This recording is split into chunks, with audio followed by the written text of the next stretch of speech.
জীবনে খাতার পেন কলঙ্কের দাগ লাগাইয়া ঝারিয়া যায় না বন্ধু মায়া লাগাইয়া। জীবনে খাতার পেন কলঙ্কের দাগ লাগাইয়া ঝারিয়া যায় না বন্ধু মায়া লাগাইয়া। আজ রান্না করব নদীর শোল মাছ দিয়ে আলু দিয়ে রান্না করব ঝোল ঝোল করে। এই শীতে আলু দিয়ে শোল মাছ দিয়ে ঝোল ঝোল রান্না করলে কিন্তু গরম ভাতের সাথে খেতে অনেক মজা। আর পাশে থেকে দেখতে যান কিভাবে রান্নাটা শেষ করি। অসাধারণ একটি সুন্দর রান্না। সব মশলা দিয়ে কষিয়ে নিলাম আর আলুগুলো কিন্তু খুব সুন্দরভাবে দিয়ে দিলাম। আর আলুগুলো দিয়ে ভালো করে নাড়াচাড়া দিয়ে কিন্তু কষিয়ে নিব সুন্দরভাবে।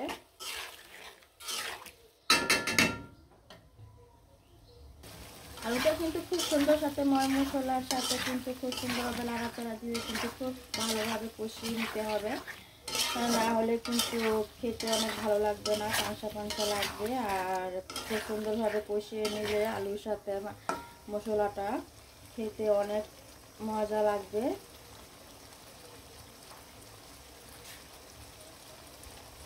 আর এখানে কিন্তু বাজার থেকে 5 কেজি আল্লা চাল নিয়ে আসলো, আতপ চাল। আর এই শীতে পিঠা খাবো না তা কখনো হয় না, এই আল্লা চাল দিয়ে কিন্তু পিঠা বানিয়ে খাবো। এখানে 5 কেজি আছে, 5 কেজি আল্লা চাল নিয়ে এসে এটা ভালো করে ধুয়ে বাজার থেকে গুঁড়ি করে নিয়ে আসবে। এরপরে পিঠা বানানো যাবে, মজার মজার পিঠা। আর এখানে নিয়ে আসছে মটরশুঁটি। এই গরমে কিন্তু মটরশুঁটি, শীতে কিন্তু মটরশুঁটি পাওয়া যায় বাজারে। মটরশুঁটিগুলো কিন্তু ভেজে খেলেও ভালো লাগে আর তরকারির সাথে দিয়ে খেলেও কিন্তু ভালো লাগে। মটরশুঁটিগুলো কিন্তু খুব সুন্দরভাবে এভাবে মটরগুলো বের করে নিলে খুবই মজা, ভেজে খেলে লবণ দিয়ে অনেক মজা, আবার তরকারির সাথে দিয়ে খেলেও অনেক মজা। আর এদিকে কিন্তু চলে আসলাম আবার আলুটা লাড়া দেওয়ার জন্য। আর আলুটা কিন্তু খুব সুন্দরভাবে কষানো হয়ে গেছে, দেখতেই পাচ্ছেন। মশলার সাথে কিন্তু অনেক সুন্দরভাবে কষানো হয়ে গেছে। আর মাছগুলো দিয়ে দিলাম। মাছগুলো দিয়ে কিন্তু আমি পরিমাণ মতো পানি দিয়ে দিব। আর পানিটা অবশ্যই পরিমাণ মতো দেওয়ার চেষ্টা করবেন, আলুটাও যেন সিদ্ধ হয়ে যায় আর পানিটাও যেন পরিমাণ মতো থাকে। মটরশুঁটিটি কিন্তু খুব সুন্দরভাবে ছিলা নিলাম। আর এখানে কিন্তু কত সুন্দর টাটকা টাটকা মটরশুঁটি।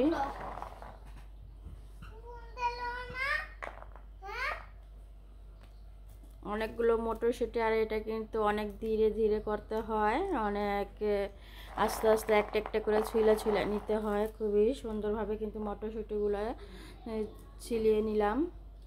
আর এদিকে কিন্তু আলু তরকারিটা আমার ঝোল ঝোল করে রান্না করব। আর এটা সিদ্ধ হয়ে গেছে, আলুটা কি সুন্দরভাবে সিদ্ধ হয়েছে দেখালে বুঝবেন যে অনেক সুন্দরভাবে কিন্তু সিদ্ধ হয়ে গেছে। আর এটার মধ্যে কিন্তু এখন ধইনা পাতা আর কাঁচামরিচ কিন্তু আমি কেটে রেখেছি, আর এগুলো আমি দিয়ে দিব এখন। খুব সুন্দরভাবে কিন্তু এটা আমি দিয়ে আবার ভালো করে নাড়াচাড়া দিয়ে দিব। আর দেশি ধইনা পাতা দিয়ে কিন্তু এরকম নদীর শোল মাছ দিয়ে আলু ঝোল ঝোল রান্না আসলে অনেক স্বাদ, অনেক মজা।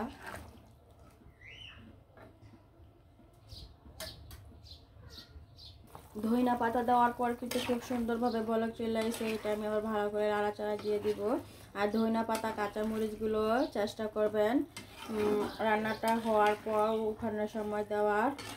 আর কাঁচামরিচ থেকে এরকম উঠানোর সময় দিলে কিন্তু খুব সুন্দর একটা কাঁচামরিচের ঘ্রাণ আসে, খুব ভালো লাগে। রান্নাটা কিন্তু খুব সুন্দরভাবে করে ফেললাম।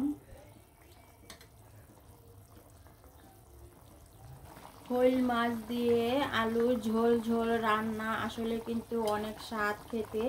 আর এই শীতে এরকম রান্নাটা কিন্তু খেতে আসলে অনেক মজা, গরম ভাতের সাথে খাবেন রান্না করে করে, খুবই মজাদার একটি রান্না। আর আলু তরকারিটা কিন্তু খুবই ভালো একটি তরকারি। আর এখন তো নতুন আলু নামছে বাজারে, নতুন আলু দিয়ে কিন্তু এইভাবে রান্নাটা করে ফেললে আসলে অনেক মজা লাগে।